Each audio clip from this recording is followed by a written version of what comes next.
Good morning, friends, and I would like to welcome all of you on behalf of AEPC and welcome to our flagship event exhibition in ISS.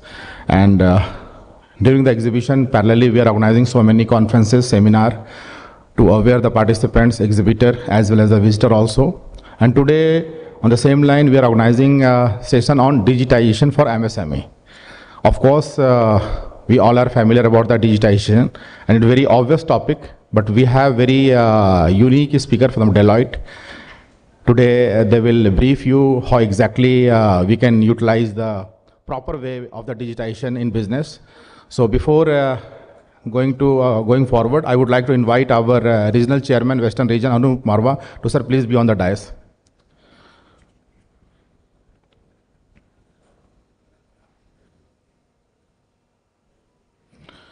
Also, I would like to invite Mr. Govind Karekar from Deloitte.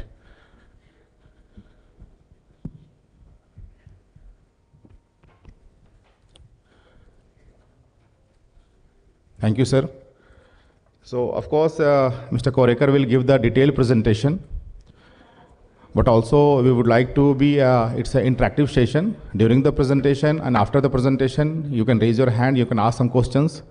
So before inviting Karekar, I would like to invite Mr. Anup Marwa to give the formal welcome address. Sir, please.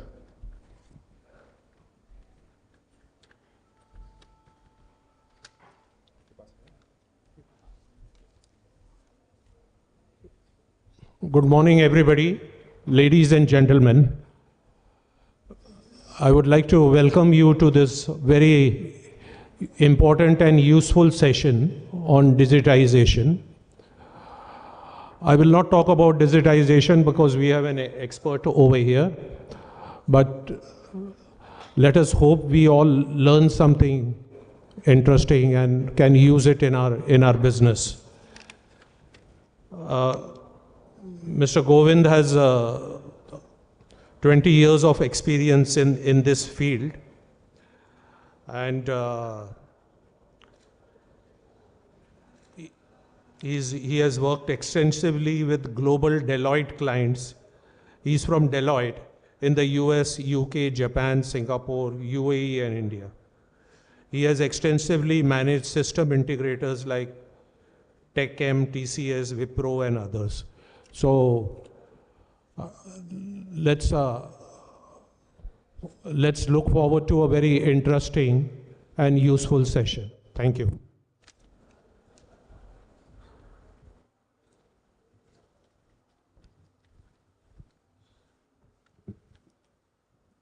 Thank you, sir, for giving the setting the tone of this session. So now I would like to invite Mr. Karekar to please give your presentation.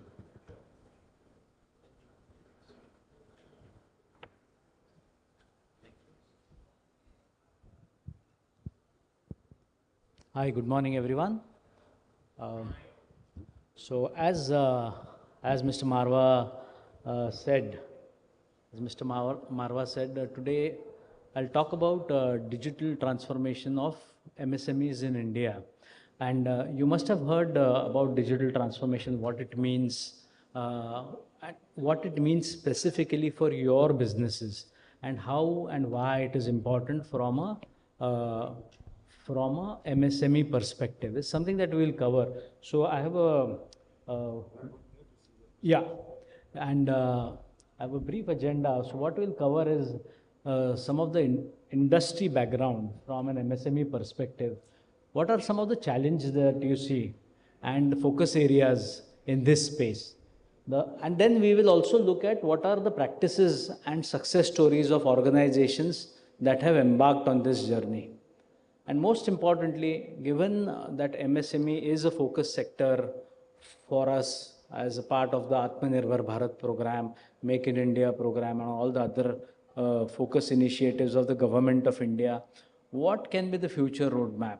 How the digital transformation or the digitization of MSMEs will be possible. So that is a brief agenda. I'll also take some questions towards the end. But let's jump into the content right away. So as you all know, right? So 40% is the contribution that MSMEs make to the growth of our country. Some of the key pointers that you look is around 30% of the GDP. The contribution comes from the work that our MSMEs do. What we have also seen is, and the number that you see on the top right hand side, is the number of registrations for MSME in India has grown exponentially over the last 2 years. What that means is that that has a number of connotations, right? That talks about the focus that the government has, that talks about the entrepreneurial spirit of the people of the country.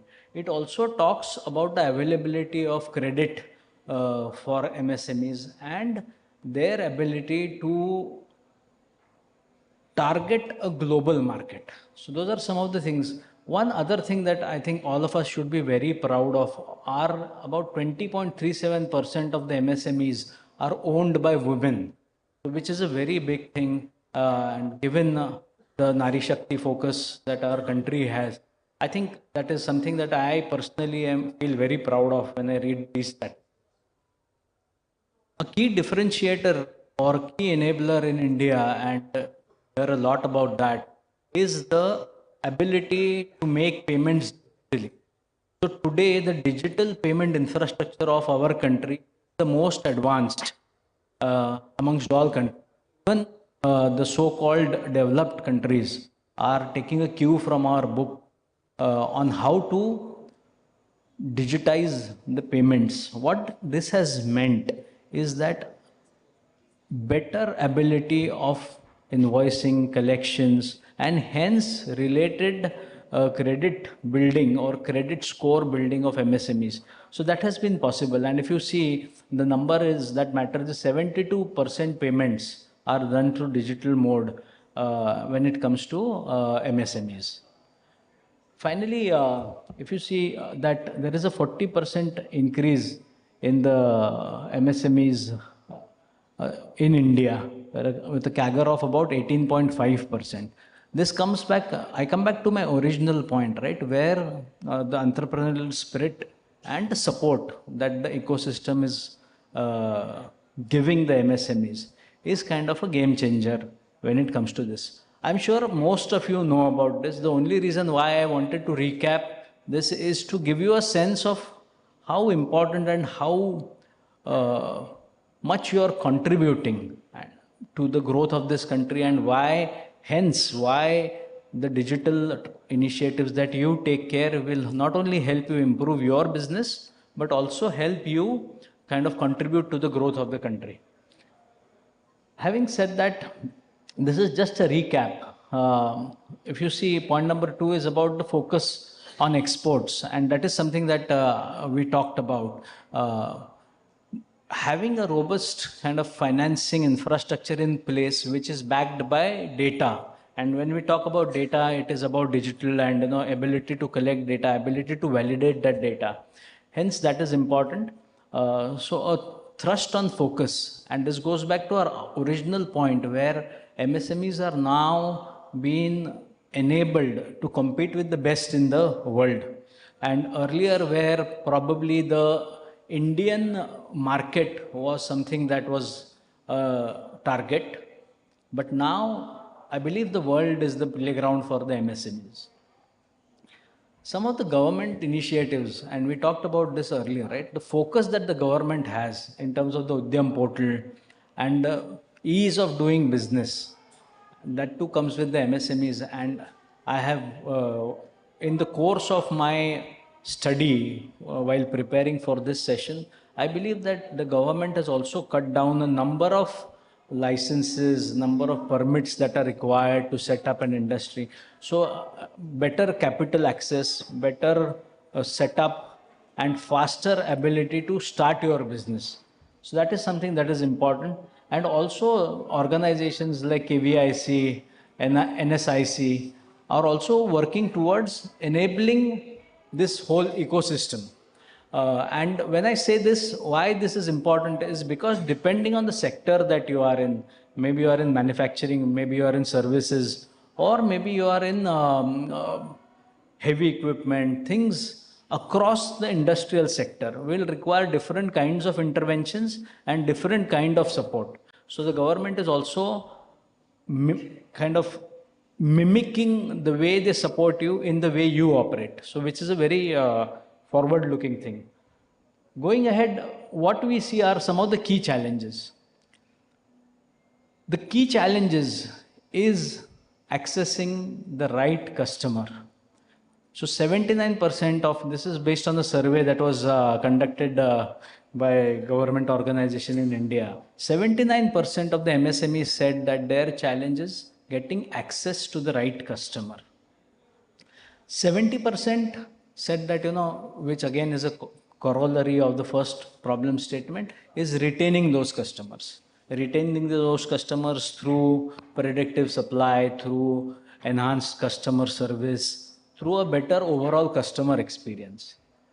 And 71% said that there is competition from the giants, and those giants can be global giants, large conglomerates in India, and how they kind of struggle to compete with the best in the world. And I think the ethos of the whole Atmanirbhar program and Make in India program is to see how best we can enable this global competitiveness of our MSMEs. Some of the other challenges that you see are around the lack of digitization. If you see the manual and inefficient operational backend processes, because sometimes we feel that we have a great idea, we have kind of set up our manufacturing plants, or we have established our supply chain, but a lot of times, because we don't have the right advice or the right guidance, a lot of those are operational.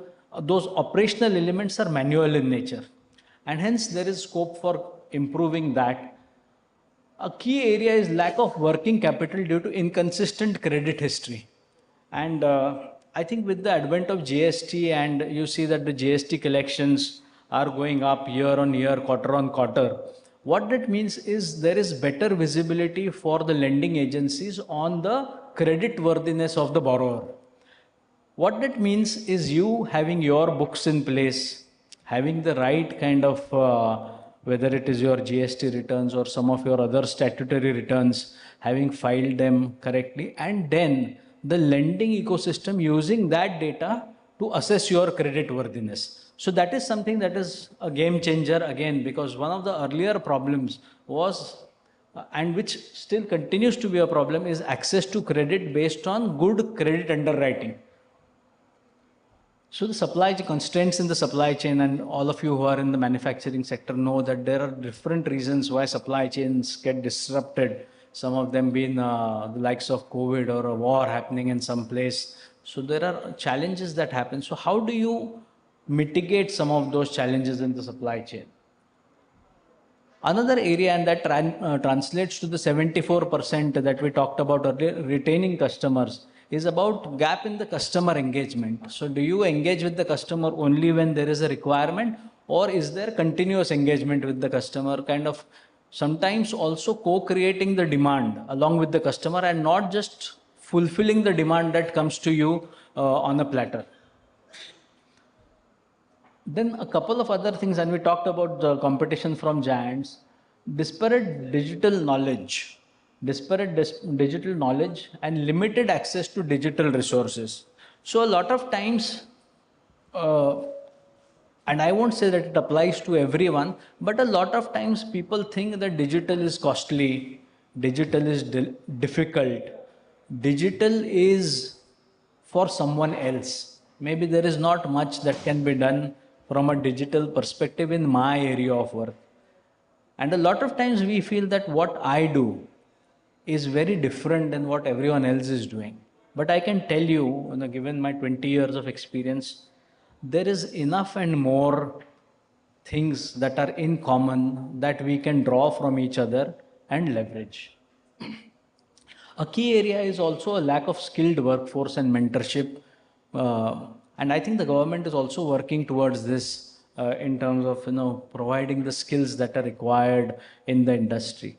One of the key areas and why MSMEs have been able to contribute so successfully in the growth of the country is their ability to create jobs, and the ability to create jobs at a place of residence of where the workforce comes from, which is a very big difference than creating jobs in Mumbai, Pune, Chennai, and Delhi. Right? So I think that is the difference, and hence to make sure that the people in the catchment area have access to the training, and we'll talk about that, right? The ability to provide training digitally, the ability to scale up production capability by identifying, training those people that are readily available in the catchment area, and in the event of those people leaving us, quickly onboarding other people and bringing them up to speed. So these are some of the other things, these are some of the challenges that we have seen. What we see is, and then let's talk about what I will do in the next couple of minutes is talk about a couple of areas where how digitization or digital can help, right? In the credit and finance area. So there are two challenges. What is the lack of working capital? And we talked about it earlier, because working capital is because the cash flows are front loaded, right? Because I have to make a lot of investments up front, and then there is my sales cycle and my delivery cycle and my payment cycle. So the capital investments are on the higher side and are front loaded, which is a challenge when it comes to raising money. So an area that the government has worked on, and I'm sure you must have read about, is last year I think especially from a retail side, the credit offtake increased about 18%. Similarly, from a corporate side, the credit offtake, especially from an MSME perspective, increased by about 14%. So what that means is there is credit available in the market. What is required is for you to have your books in place so that you can access that credit at the right time and at the right level of interest. So what are some of the things that are being done, right? So while the government, and we did talk about this, right? The government programs around the NREGA schemes, the credit linked capital subsidiary scheme, the credit guarantee trust fund for MSMEs, and also during the pandemic, right? I mean, there was a deferment in the payout of interest. So there were some tactical interventions that the government had done to support. While those were very, very difficult times, and thankfully they are behind us now. But that also provided a lot of impetus for digital during those 1.5 years. What happens when you have a digital ecosystem is then there is ease of transaction, convenience, and your ability to provide that information about the way you do your business, about you pay your suppliers, the way your customers pay you, and hence kind of create a 360-degree view of yourself as an organization, which is then used to underwrite some of your credit offtake. Also, as we saw earlier, right, about 71% prefer digital payments. Again, digital payments, because of the way they are structured, leave a footprint. Hence, the advantage of leaving a footprint is your ability to show that. And I'll give you an example, right? A lot of NBFCs in India do credit underwriting based on your billing for the last 6 months. If you are a small kirana shop, they look at your sales number or your purchase numbers from the last 6 months and make an estimate on how much credit can be given to you at what rate and on what terms. So there are some of the examples. So the bottom line here is that in the credit and finance area, which is a very important area, if you have the right digital tools in place, if you have all your paperwork in place in terms of your GST returns and other things, it will give you better access to finance, and hence, and as you all know, right, I mean, that is one of the key drivers for growth. Moving on, again, we talked about a lack of or a manually intensive operation. So some of the challenges are that processes are manual and are inefficient, and hence they can't be scaled. And when we talked about competing in a global playground, I mean, the importance is about scale and the ability to scale. So if you have a lot of manual interventions, that already inhibits your ability to scale. And then again, there are other challenges around your ability to raise capital and other things. So if you look about each of these challenges, every challenge has an opportunity for a digital intervention that could make these things better, right? Then poor infrastructure, policy uncertainties, and regulatory issues. That is again one of the challenge. And how do you then address some of these challenges? Is about MSMEs can hugely benefit by digitizing of their internal processes. And I can give you an example how you can internalize your or digitize your internal process. Let's take up the simple example of a sales process, right? Having an inventory of all your customers, who the key stakeholders on the customer side are, who are the people who make the buying decisions, what was our performance when we had pitched to the same client earlier, what was our win ratio. Some of these things can be calculated based on the information that we have, but what is required to collect that information is to have a right digital kind of a framework where we capture that information and then do some deep dive upon it. A lot of push is also coming from the government in terms of digital contracting, and also, and we talked about this extensively, is about taxation around GST and other things. Those are also one of the key things that happens is when you are doing all that, you must have realized that filing your GST also requires that some of your other peripheral processes have to be digitized or cannot be manual. So whether it is your supply chain, how you receive your goods, how you supply your goods, so all that has to be, and hence the government's focus, if you really see, is to digitize the entire supply chain. So whether it is about from access to funds, to sales, to your customers, customer satisfaction, and then hence increased number of sales. One of the key things that we talked about is about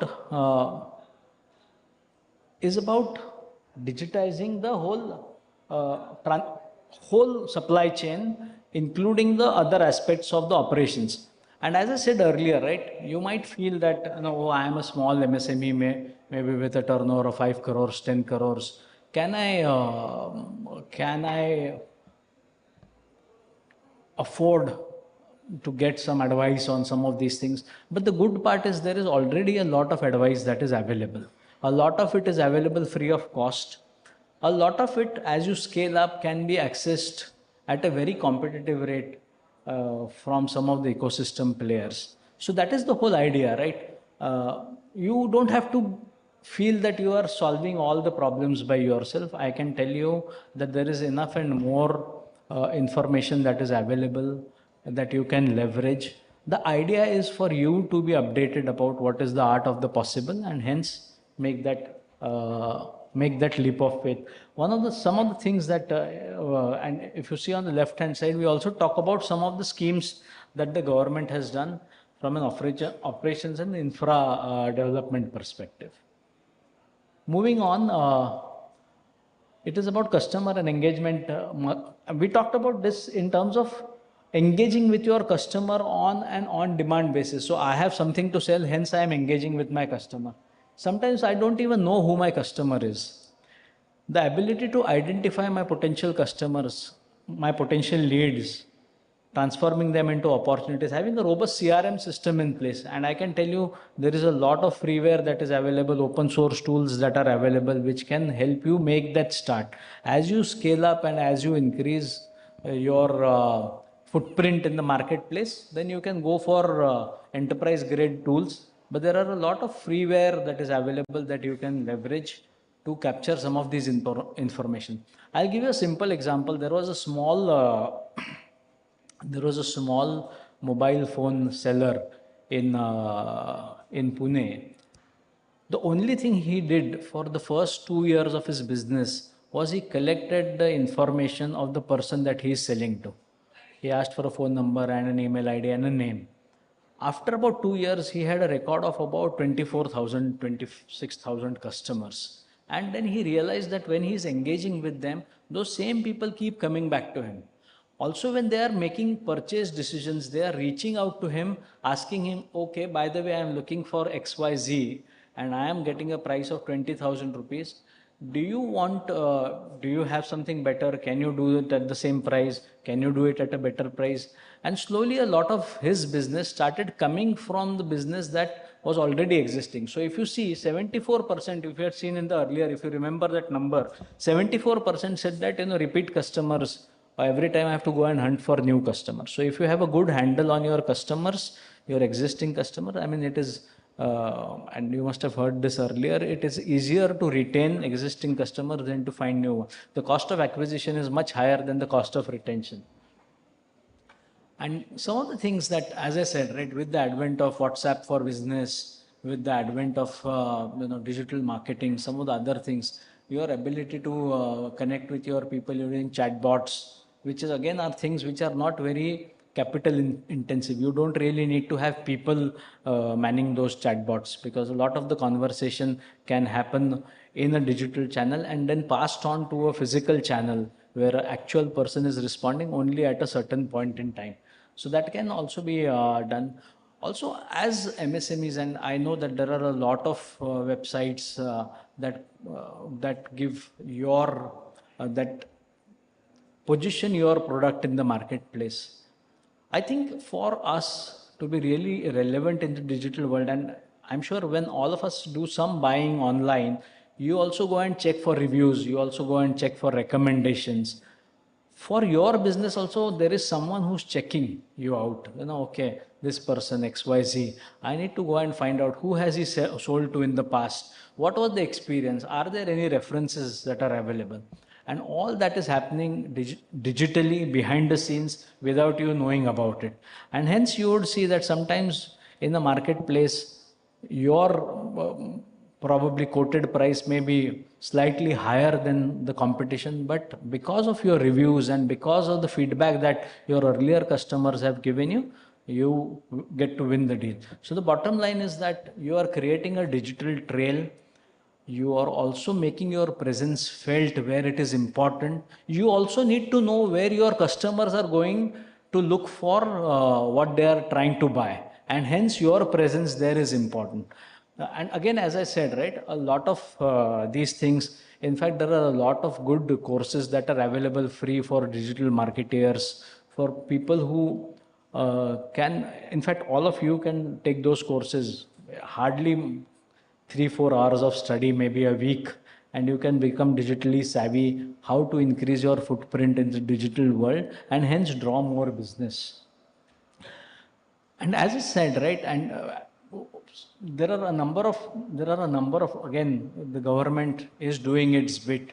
The government is kind of putting in its money where its mouth is.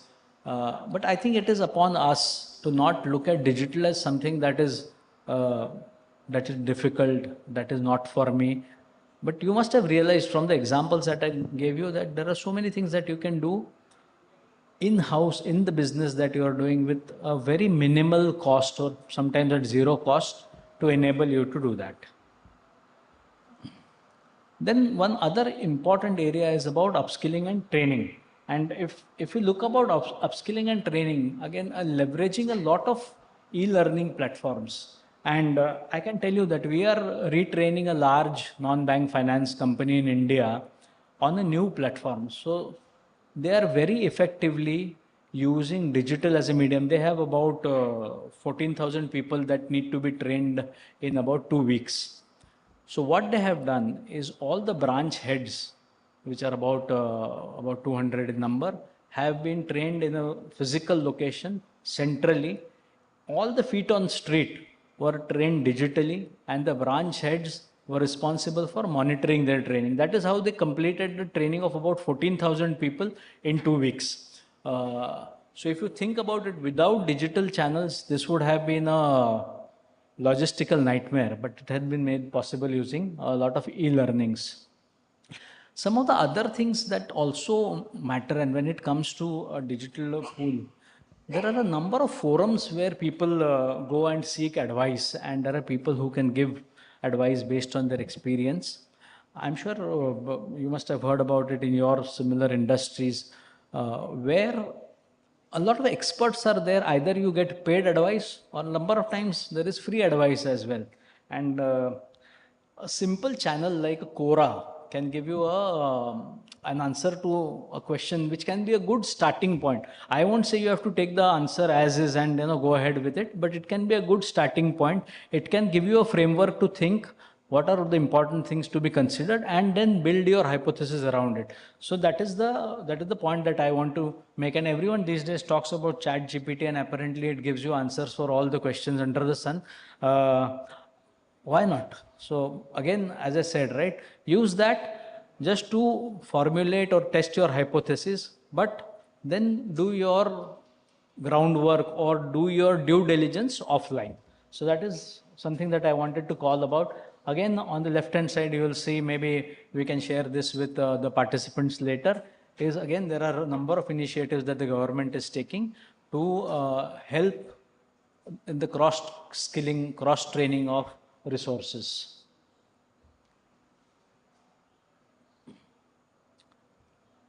So let's look about some of the examples on digitization, right? And when you know that a lot of the companies, or a lot of, especially the restaurants, had a very difficult time during the COVID days, where they couldn't really function in full capacity because no one was coming inside the restaurants. That is when digital platforms like Swiggy, Zomato kind of scaled up big time.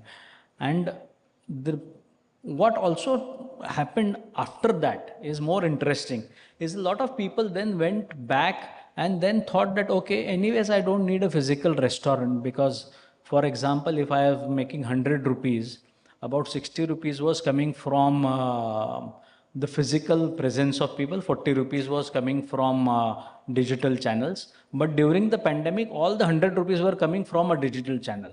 So they said that instead of having that operational cost, maybe have a cloud kitchen, move my operations to a cloud kitchen, and service a more number of customers using a more efficient way of delivery. So that is one example. We talked about the Kirana superstore, right? The Kirana market. Again, this was also, and some of these things that you would see are innovations that were born out of compulsion, because actually I had to sell, I had no other avenue to sell, and hence my compulsion led to my innovation, and my requirement to survive drove my digital quotient. Absolutely. So as sir said, that need is the mother of invention. Actually, I would say that at that time it was the majburi that was the mother of. So I can tell you, and a lot of banks, right? Traditionally, the people in the banks felt that, okay, I cannot do banking till the time I am in the bank. Even the people who are working in the bank thought that even if there is a lockdown, slowdown, even if I die, I need to go to the bank. That is when even the banks thought about which are the roles that are absolutely important to be within the bank, which are the roles that can then go and work remotely. Then they realized that, oh, by the way, we don't have facilities, or we don't have, we haven't put in the mechanism in place to enable remote working. And that is when a lot of interventions happened. They put that infrastructure in place. The whole movement to the cloud and moving loads from on-premise to the cloud happened during that. But I think that is a more technical discussion. But your point is well taken, sir. So again, we did talk about some of these examples and the empowerment of MSMEs using digital tools especially for training, upskilling, and around usage of digital payments to collect payments faster. And if you would have seen, right, uh, digital payments have a lot of the UPI based payments have a zero cost, at least for the payer. And still they are so sustainable. Why is it? Is because now that has been the de facto channel of payment. If you read some of the National Payments Corporation of India numbers, you will realize that every week the number of digital transactions are far exceeding the actual physical transactions that are happening. One other key area is the whole micro payments that are happening, right? And I'm sure a lot of you must be remembering those days when you are either crossing a toll or you are buying something at the Kirana store and the bill was 18 rupees and you had given it 20, you used to get two chocolates back. Mostly they were Kiss Me chocolates or things like that. And now I think that whole thing is gone, right? You can still make a digital payment of 18 rupees. You can make an 18 rupees 70 paisa payment also digitally without really having to worry. And also, why I'm talking about some of these things is we might feel that, okay, what is in it for me? The answer to that is the more your digital payment footprint is, the better understanding of your finances uh, can be given to someone who's going to extend credit to you. So that is your takeaway from this example. Again, these are some of the things that, again, the government and some of the industry bodies are also doing. And when I talked about industry bodies, they did step in about getting into solving specific problems for the sector. And those are some of the examples here. As I said, uh, if you see the impact that has caused, the Technology Center program has established 15 new technology centers across India, which have trained over 8,000 students and supported MSME in developing prototypes, parts for various sectors, and indigenizing in technologies. So if you see, and as I said, right, upfront, there is a lot of capital investment that is required. So things like leveraging things like uh,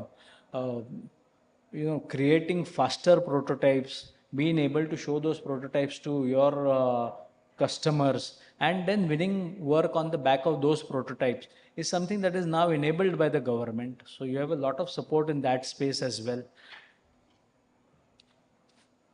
Finally, how does the future look like, right?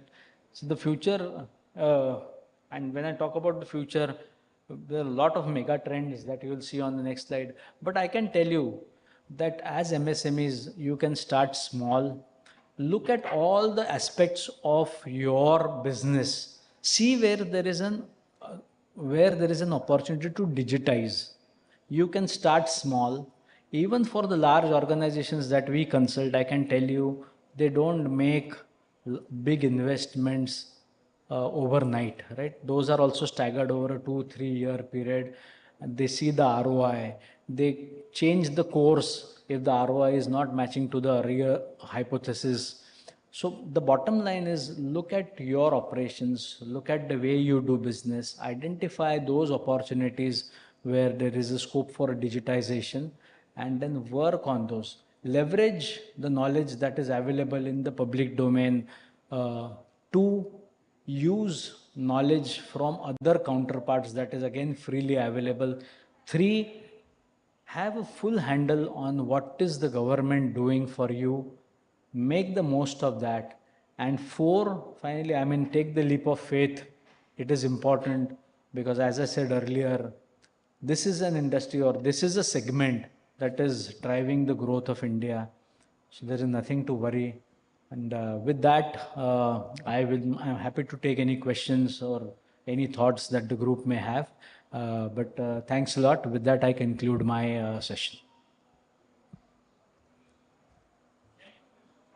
Thank you.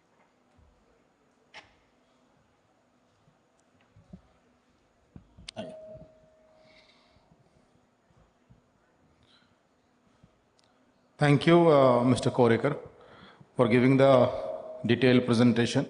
So before starting any one-to-one question answer session, I have one question in my mind because a lot of members are registered with us and on day-to-day basis they are discussing with us. See, actually, when digitization is coming in our mind, of course, we are talking about the payment, we are talking about the other thing also, but first, an important thing is the business development. Once the business development comes in mind, we are only restricting ourselves in the either LinkedIn, Facebook, some kind of trade portal. We are not going beyond that. So this kind of website is not helping much to develop the business. So how exactly MSME can utilize this kind of platform, digitalization process to increase the actual business? And that is a, can you hear me? Yeah. So that is a fair question. See, point number one is about the ability, our ability to leverage some of these platforms, right? How engaged are you on those platforms? See, I can tell you there are a number of, if you visit LinkedIn, right, you will see, and maybe when you go back, you should look at your own LinkedIn profile and see how often are you posting things about that. Are you posting things on your LinkedIn platform only when you have something to say, or are you also opinionating about some of the other things? So I think that is one, continuous engagement on these platforms. Two is not just thinking, and as Rakesh ji you mentioned, right? So sales is a continuous process. It is not a point in time process. So if you look at sales from that standpoint, right, everything that we do has to contribute to my sales, right? Whether it is my customer experience that I give, whether my ability to reservice my customer, my ability to bring back the existing customer to me without he going and fishing around in the market. So those are the things. For that, I think one is a good understanding of how digital marketing works, how content becomes viral. Two, how you can leverage some of these platforms to reach out to your customers. Three, who your customers are and where are they, and that I talked about that briefly. Where are your customers going and looking for information? Are you available on that website? So as I said, a lot of this information and ways of doing this is available on the internet, but there are also paid courses that you can take to equip you with this information. Thank you, sir. Any other question from the audience side?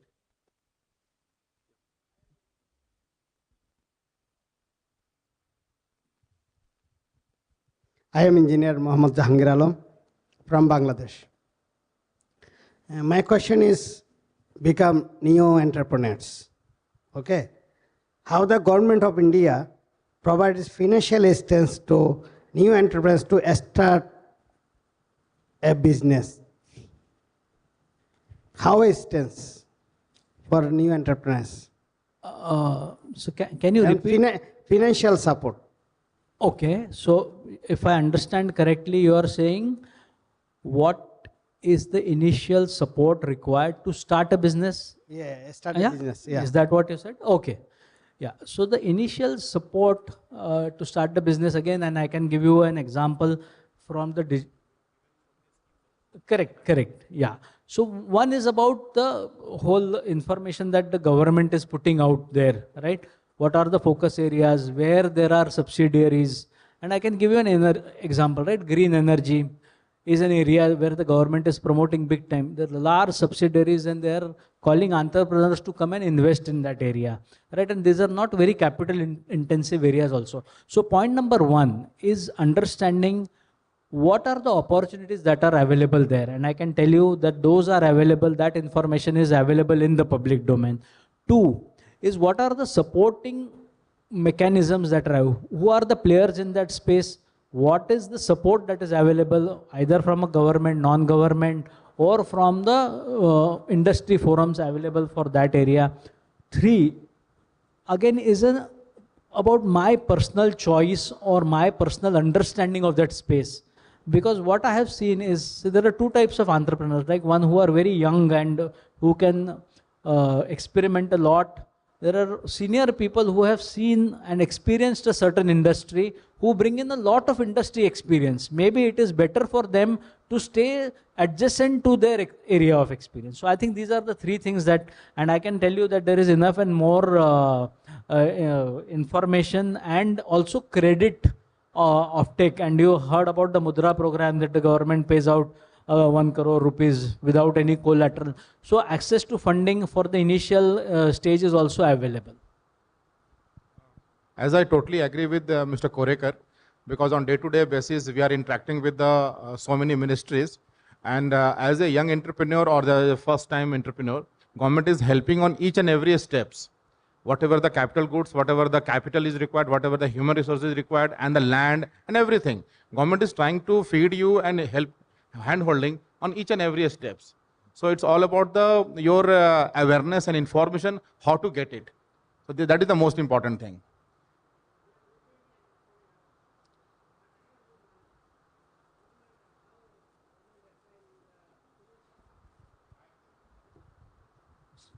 See, to answer your question, Oh, you are looking to be entrepreneurship, but I have no money. But government, how government extends financial support? See, first- It is possible? see, first, there are a lot of courses which are available online. You know, some of them are. तो उसके बाद आएगा ना. First, you'll get knowledge. You have to do some. I have a knowledge. So you But want we are looking entrepreneurship, and we are looking business, but I have no money. How extends Indian government financial support for business? that's the problem. New start business.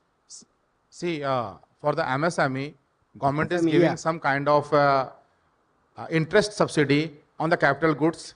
Also, government will provide you some kind of subsidies in some parts of the India. They are giving some cheap land also. So whatever the capital goods things, government will provide you lower rate of interest to take the loan and start your business. These are the initial support.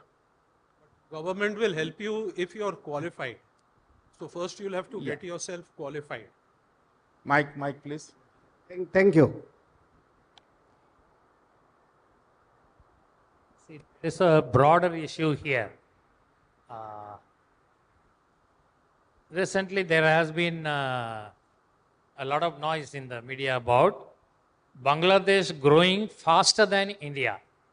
Okay, so there are a lot of Indian businessmen. They have told the government of India, don't give so much concession to the Bangladesh business. Okay, so that will have to be managed at that level before this type of entrepreneurs looking for that kind of support. It is a very larger issue, not a straightforward thing as you put it across, is my thinking. Yeah, no, and that is a fair point. So why only Bangladesh, right? See, that is a problem with, see, every country tries to protect people in its own geography, right? For example, countries like France have higher tariffs on farm produce. That they don't allow import of farm produce to protect their local farmers. So, sir, those barriers are there. Every country, because of the geopolitical reasons, has to put in those. But I agree that is at a governmental level to take care of. It is anyway. It is not in our scope to do anything about it.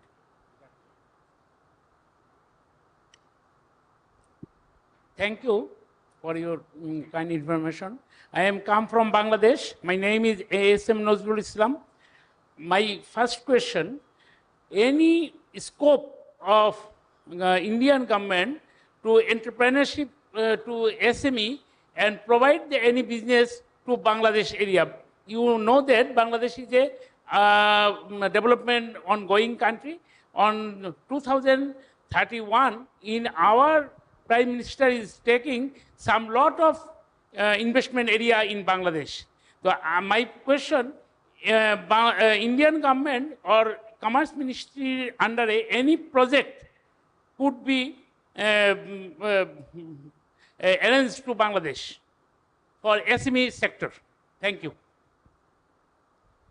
See, as our bilateral relationship is excellent nowadays, so that's why Government of India is trying to taking and a step forward for the lot of infrastructure projects in Bangladesh. So once Government of India is providing and taking the infrastructure projects in Bangladesh, then definitely it's a win-win situation for the Indian entrepreneur as well as the Bangladesh-based businessman.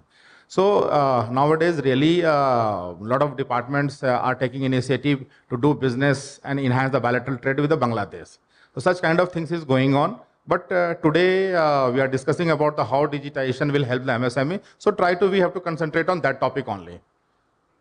So any other queries or maybe the questions related to MSME digitization process or how to develop the business to utilize the digitization platform? Correct. Thank you for your valuable. I just wanted to know, I had registered with NISC for the Global Mart to receive inquiries from global buyers. Yeah. But we have not received even one for the last 4 years. We have been registered and we are paying about 6,000 rupees for that.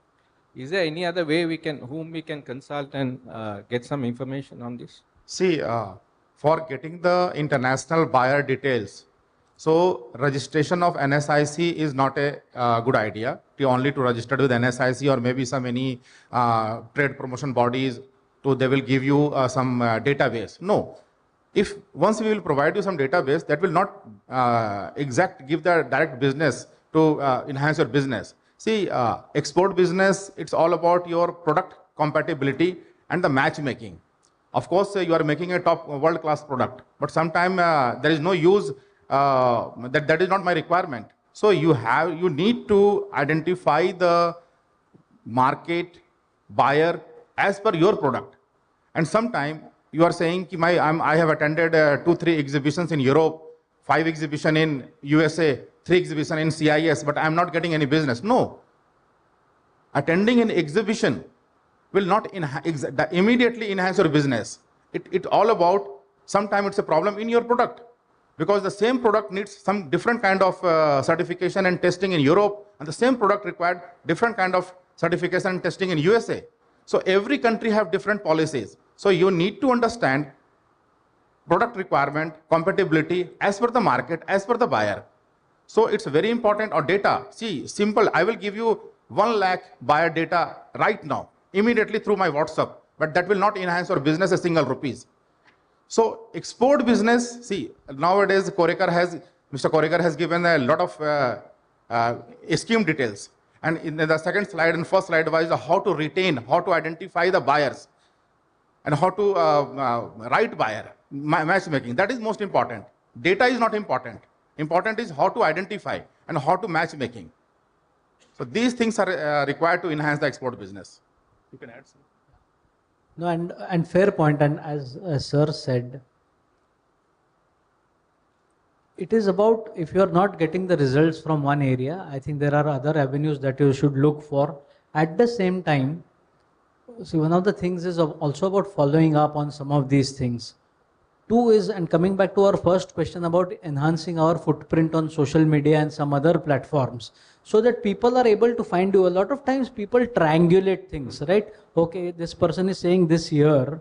Is he saying the same thing on this other platform? If I do a Google search on this person, is the same information coming out? So a lot of the triangulation, and that is your social media footprint or your internet footprint that you have to build. But as Sir said, right, reach out to other forums. A lot of times data without the right intelligence behind it is just a set of bunch of numbers, right? So I think that is where your intelligence and your understanding of your sector comes into the picture.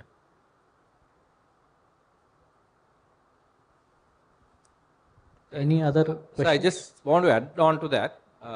The point I was trying to make was, I've been registered for 6 years. I'm an entrepreneur for 30 years, and I do business with 18 countries. Why is that I don't even get one inquiry from MSME Global Mart? That is what I just wanted to know. So, over the last so many years that you have been successfully running a business, which are the areas that give you, which are the areas that give you business. So forget about for a moment the area that is not giving you the returns. Which are the ways that people are reaching out to you? Is it through your existing customers? Is it through word of mouth? Mostly existing customers. I have about 600 overseas customers. And do you have a good handle on their data, their buying patterns, their requirements? They come back to me, sir. Okay. So I think, so maybe that is a better place for you to start. But what I wanted to say is, I just want to make awareness. Because NISC, if there is a global mart, they must give some inquiries to us. Yeah. Or somebody must take note of this and make this thing, that somebody gets inquiry, because a lot of money is invested on that. And if there is no inquiries, then you don't need a portal. What is your product? We are a boiler manufacturer, as well as we are into pollution control projects. You do one thing, because your product is a little bit different, or maybe some industrial uses of the product. So definitely we will discuss after the program, and as per the HSN code, I will sit and will our research, because we have very big research team. So as per the requirement and the demand pattern, we will provide you some kind of data. Then accordingly you can start. Okay. Then we will discuss after that. Any other questions? Yeah. Mike, please. Thank you, sir, your informatic informations. My question is that PSUs for the procurement and servicing policy for the SASCST hub, there are 4% procurement has to give it to the SCST. But so far not achieved that 4% or 3% of women entrepreneur. Why? What is the methodology you are in upcoming going to follow with the PSUs? So far 0.2% or 0.3% or something has been achieved. There's no streamline with the PSUs or no streamline with the government, or what are the way we could understand why this target is not achieved? Maybe the PSU person will give the right answer, if any PSU representative. But as far as my information and my, you can say my intel, because sometimes we are dealing with the BHEL and power grid are frequently dealing with us and traveling with us. Reason is sometimes their requirement with the specifications and certification is not available with those SC/ST entrepreneurs are registered in their portal. So maybe these are the gaps. Of course, Government of India and PSUs are trying to give so many presentation through vendor development program, through different government portals like NSIC, or maybe the different other MSME DI and the DIC.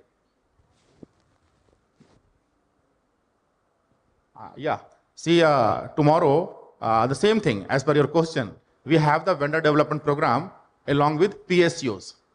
So that will be the right forum to ask why the SCST, the percentage of the business is not reaching at that level.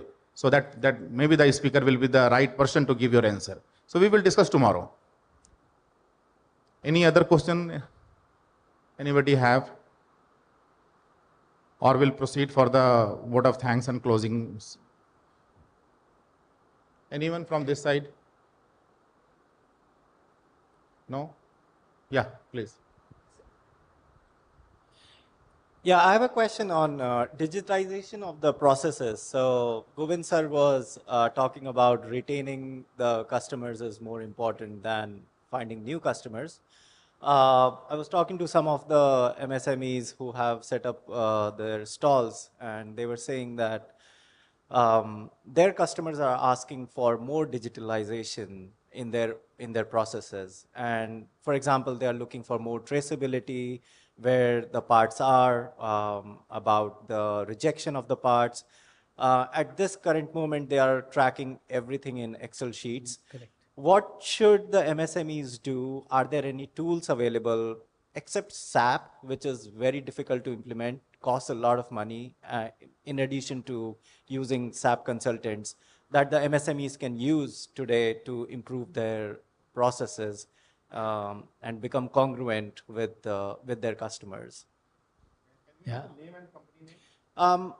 This is Mayur. I just started a company called Autocos based in Bangalore. Sure. No, and this is a very good question, Mayur. See, and that is what I was talking about when I talked about digitization of the processes, right? See, and one of the big hindrance to that is we think that this is cost prohibitive. You know, I will need to invest, and as you said, I will need to invest in an SAP or an Oracle. Not really, right? See, I think having a robust Excel sheet is the first step of digitization.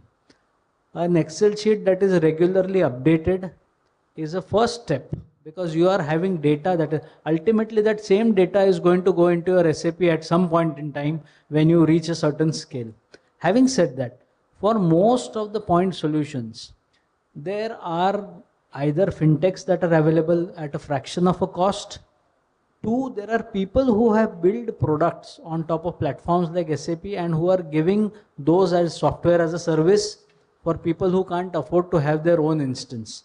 So that is the second part. And the third part is about, yes, when you are competing in a global market space, that is what people look for, right? Because your customers are remote. They need to understand when my shipment is coming, what is the status. At every stage, people like to be informed. So I think, and that is where the true essence of digitization comes in. So in summary, right, I think an Excel sheet is a good start, but it is just a start. It is a baby step. There are other things that can be leveraged. I'll give you one example, right? A friend of mine who runs a large recruitment agency. He runs his entire payroll by paying 279 rupees to a fintech. His entire payroll for about 16 people for 279 rupees per month. I mean, that is, he doesn't have a system. Everything gets generated, including TDS, everything gets calculated. He is compliant and all. So there are things that are available that you can leverage. Any other question? We are also arrange the live streaming of this program. So this is also going on the YouTube channel. You see it. Yeah. And your complete session is also recorded and it will be available in future in course of as per the demand. So any other question or we'll proceed for the closing of this program? Okay.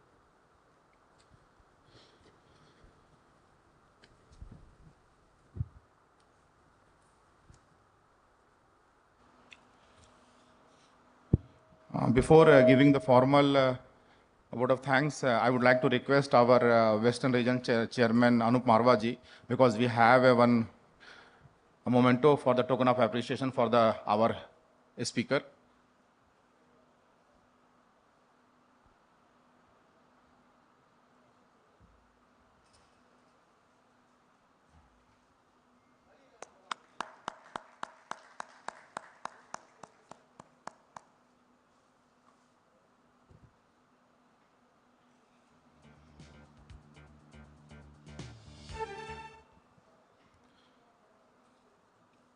So it has indeed been my honor to present the vote of thanks.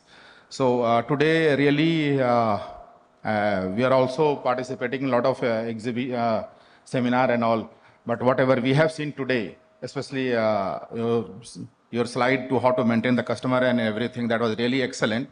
So it's a thanks to our speaker, and also thanks to our Western Region Chairman Anup Marwaji has given the time to present here and share the views. So thanks, and thanks to closing the remark. Thank you, sir. If you would like to exchange the card with our speaker and the chairman, then please you can exchange your card.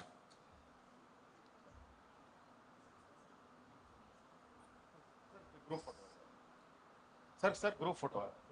Pasik aa jao.